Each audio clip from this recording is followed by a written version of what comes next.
ahead and get started with Coach Wilcox's Tuesday media availability. Please let me know in the chat if you have a question, and we'll get going. We will get started with Jeff Ferrado. Go ahead, Jeff. Good morning, Justin. Can you give us an update on how you feel about the quarterback situation, what you're likely to do this week, and who you expect might start? Yep, it's a work in progress. I think we all know that. Between Ben and Sam, they each have about roughly 2 games under their belt for us to evaluate. We got to continue to get better at that position, like a lot of positions. Ben was not able to practice today. We expect him to be able to practice tomorrow. That's the goal. So Sam and Fernando took the reps today, and we'll continue to evaluate that throughout the week. Okay, we'll go to Jake Curtis, and we'll keep it to a single question on the first round and then entertain follow-ups after that. Go ahead, Jake. Yeah, how is this situation similar or different from 2018, and what did you learn from that situation? How is it similar or different? 2018, let's see here. You're talking about when Brandon McElwain and Chase were playing? Yep. Yes. Yeah, another, kind of stretch of games where you're trying to get some stability going at that quarterback position, and you do the best you can to eval throughout spring and fall camp, and ultimately the evaluation comes during the games because there's just really no way to replicate that environment. Whether it's the speed, the intensity, it's live, and we even did some live this fall. The crowd, the noise, managing the game, all those decision-making things that come up. So we've got 4 games to evaluate now. I think both those guys at their best can be good players. We just have to get much more consistent at that position and operating the offense and moving the team down the field. But I guess it's similar because there's multiple quarterbacks that are being evaluated because we don't have at that position right now. We don't have a clear number one. Okay, we'll go to Steve Kroner with the San Francisco Chronicle. Morning, Justin. I know in the bottom line, whether you lose by 1 point or you lose by 30, a loss is a loss.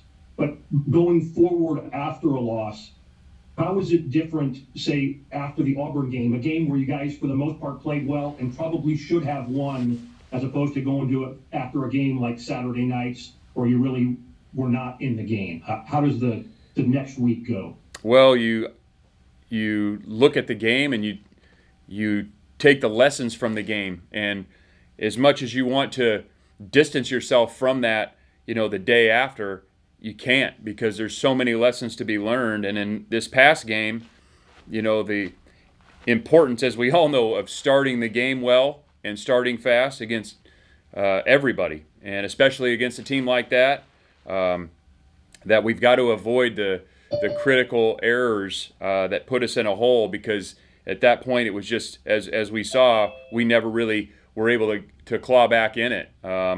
It wasn't a matter of want to. The guys want to do well, but we have to, eliminate those critical errors and then make more, one-on-one and contested plays so we give ourselves a chance to compete and win the game. And we did not do that really at any phase. Okay, we'll go to Kellen Levy with Cal TV. Coach, the discussion has kind of been in the news and media recently. Has been like safety concerns regarding synthetic turf playing surfaces. Do you or any of your coaching staff have any concerns about either playing surfaces at Cal Memorial Stadium or any of the other stadiums you anticipate playing at this season in your Pac-12 competition? I don't. I know that obviously that's been in the media lately. I think we're for whatever's best for the players. I know in the past 2 decades the playing surfaces have changed a lot, and I'm sure there's technology involved, and I'm sure there's data. I don't have that data in front of me. We would be able to maybe get some of that for you. For the longest time the game was played on grass, and then then it went to this AstroTurf, which I played on, and that was even, that's kind of like carpet on top of cement. So they got rid of that, which is a good thing. And now we're on to the synthetic turfs. And I know not every synthetic field is the same. And so I'm sure there's a lot of work being done. We're used to playing on them. And at the end of the day, we're for whatever's best for the players. But I don't have the data in front of me. Okay, we'll move on to Jeff Ferrato. Or I'm sorry, ask if anybody else has a first round question first. Okay, we'll move on to Jeff. Go ahead, Jeff. Yeah, you referenced the injury with Ben not being able to practice yet today. Can you update us on other injuries that you're dealing with? Xavier, we expect to play. Trond, we expect to play. Justin Williams-Thomas has now joined us in practice. Taj Davis is day-to-day. Those would be the ones as of... And Badakani is okay? Yes. And Justin Williams-Thomas, what's his timetable for maybe getting into a game? We'll see. This is his first week of practice. First time I've seen him in pads since he's been here. So we got to get him up to speed, and we'll see how quickly we can do that. And if we can go back to the quarterback situation real quick, you talked about how, you really can only tell how they perform when they're in the game. Given the little amount of time that you've gotten Sam on the field, in his career, does it make more sense to give him a little bit more leash in the game so you can find out how he responds? Yeah, I mean, we have about 2 games right now, and he's done some good things. Obviously a lot of room for growth, and I have confidence that Sam can be a good player, and he's just got to continue to, develop at that position. He just is pretty young in that process, and we got to work with him day in and day out, and game in and game out, and we want to do what's right for him.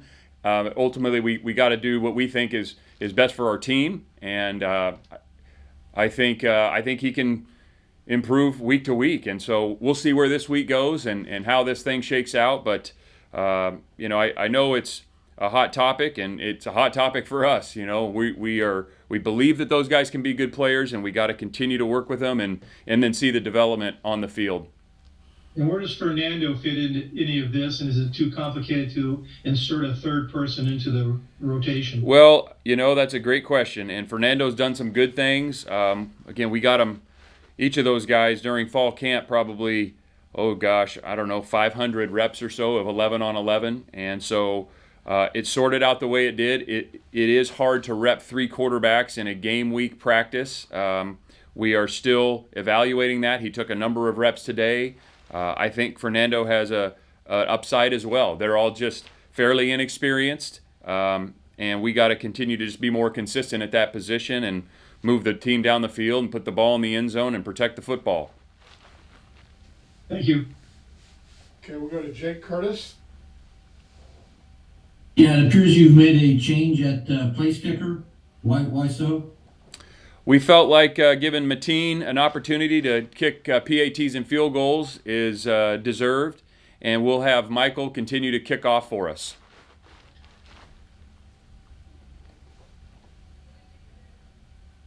Okay, are there other questions for Coach? If so, please let me know quickly in the chat.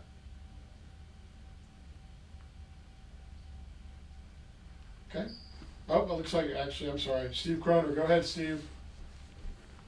Yeah, Justin, you're going against Drew Pine, whom you faced last year at Notre Dame. What did you learn about him in South Bend, and what do you take from that into Saturday's game? Yeah, he was a starting quarterback at Notre Dame. As you mentioned, we played against him. He's a good football player. He can distribute the ball. He gets himself, he can extend the play. He's a gamer. You see that in him. He's kind of he's got that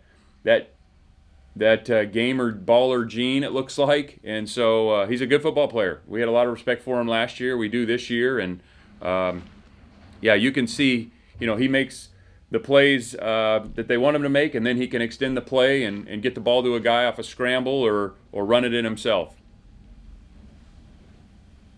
Okay, we'll go back to Jeff Ferraro. Justin, can you talk about how Brett Johnson is doing? He's started all 4 games, and I know an interior lineman's value is not based solely on stats, but he doesn't even have any stats. He doesn't have a tackle yet. Is he playing well? Is he coming along really slowly, maybe more so than you thought, or how would you evaluate how he's played? I wouldn't say that he's coming along slowly. I think he's noticeable when he's in there. Obviously, last week we didn't affect the QB or the run game at any position. They are a very talented team, and they beat us really at every position last week. I think Brett does show up on tape. I mean, I could show you clips. I think we talked about the first week he didn't have a tackle, but he caused 2 holding calls, which basically extinguished drives. And then against Idaho, that was noticeable again, where the quarterback, they had a really hard time blocking him. Their center did, and he would maybe force the quarterback to get out of the pocket or throw the ball earlier than he wanted to.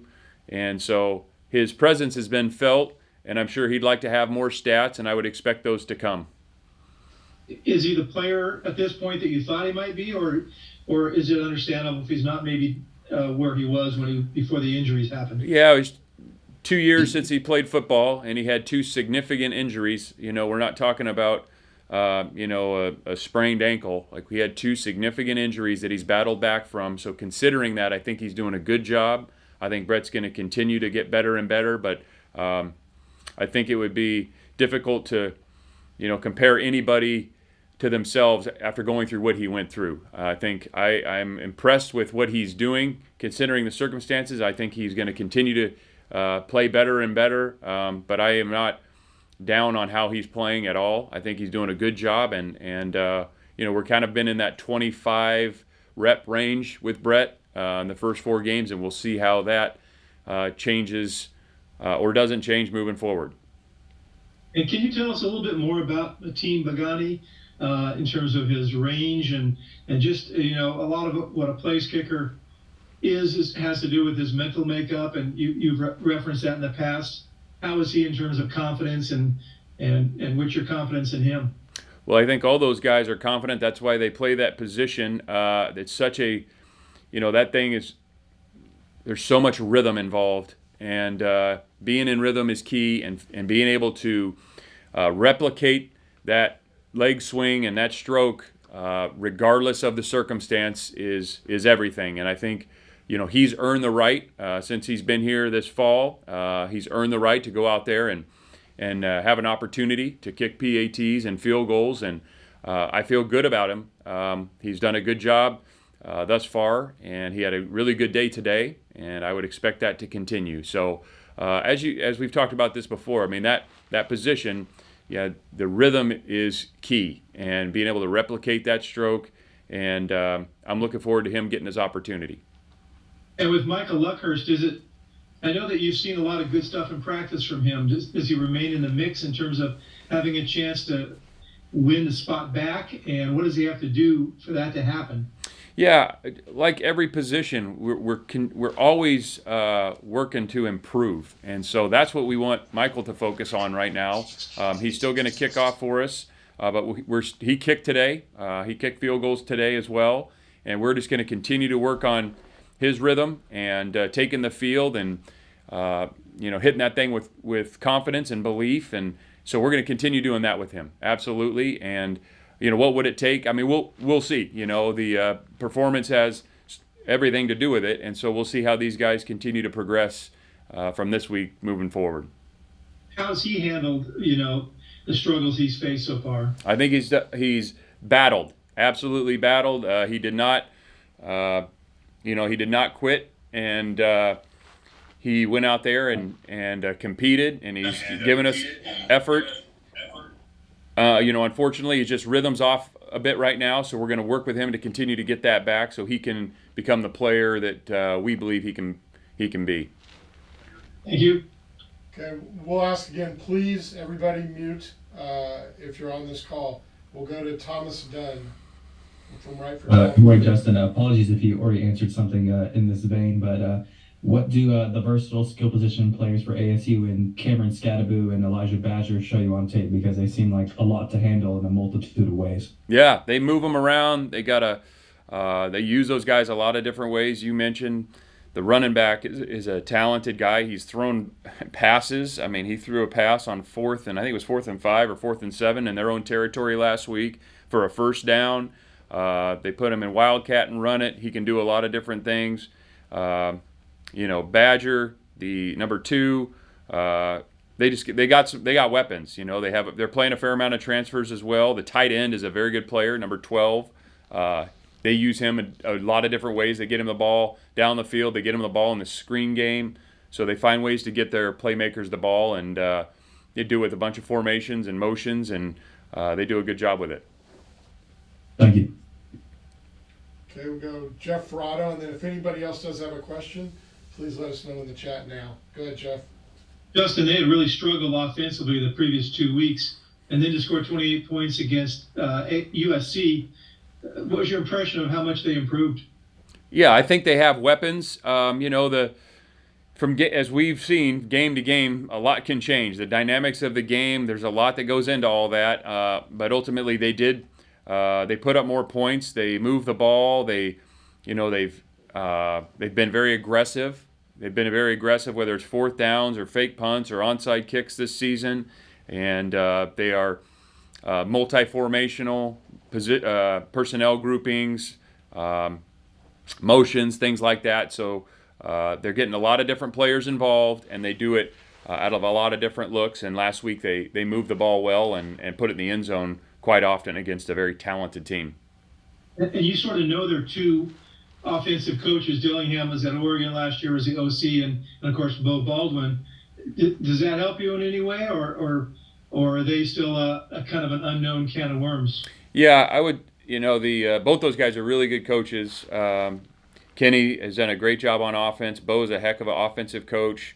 So they'll have a good plan. That's not the question.